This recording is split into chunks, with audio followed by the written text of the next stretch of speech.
یوازینی درد چې زه په دې نړۍ کې ډېر دردولی یم دا ده چې هغه ملګري چې ما په ژوندوني راڅخه خفه شوي ول په ابدي خوب لاړل. السلام علیکم. غواړم یوه تجربه در سره شریکه کړم. هغه دا چې کوښښ وکړئ تر څو د هغو اشخاصو چې تاسو سره دي، ملګري مو دي، غواړي مو او همفکره مو دي، د هغوی په ژوندوني باندې احترام وکړئ، په ژوندوني باندې ورسره مینه وکړئ او په ژوندوني ورسره روغبر وکړئ. په ژوند یې ارزښت پیدا کړئ.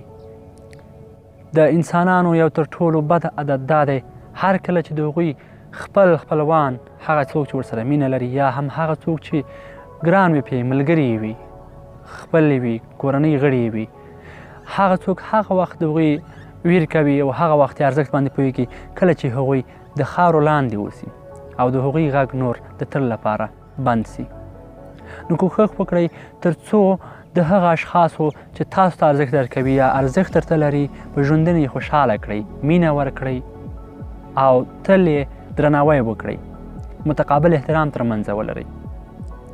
باور وکړئ په ژوند کې یوازینی شی چې زه ډېر دردولی یم هغه دا ده چې د هغو ملګرو قدر چې ما نه ده کړی یا مې هم کاستي و کمي پکې کړې ده او د لاسه مې ورکړي دي، بیا زه ډېر ځان ته خجالت شوی یم.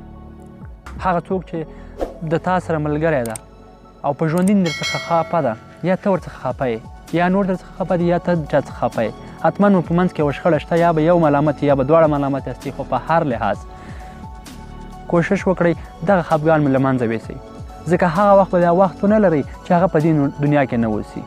بیا به دا وخت ونه لرئ چې څنګه هغه بیرته لاسته راوړئ، د هغه څخه بښنه وغواړئ، هغه ته مینه ورکړئ او د هغه سره روغبړ وکړئ. یوازینی درد چې زه په دې نړۍ کې ډېر دردولی یم دا ده چې هغه ملګري چې ما په ژوندوني راڅخه خفه شوي ول په ابدي خوب لاړل او دا شیبه ما پیدا نه کړه چې د هغوی څخه زه بښنه وغواړم یا یې خوشحاله کړم. نو دا مې تاسو ته سپارښتنه ده چې خپل ملګري، خپل دوستان او هغه ملګري په ژوندوني ونازوئ، درناوی یې وکړئ، احترام یې وکړئ او مینه ورکړئ. خوښ او هسک اوسئ. ارام عمل شه.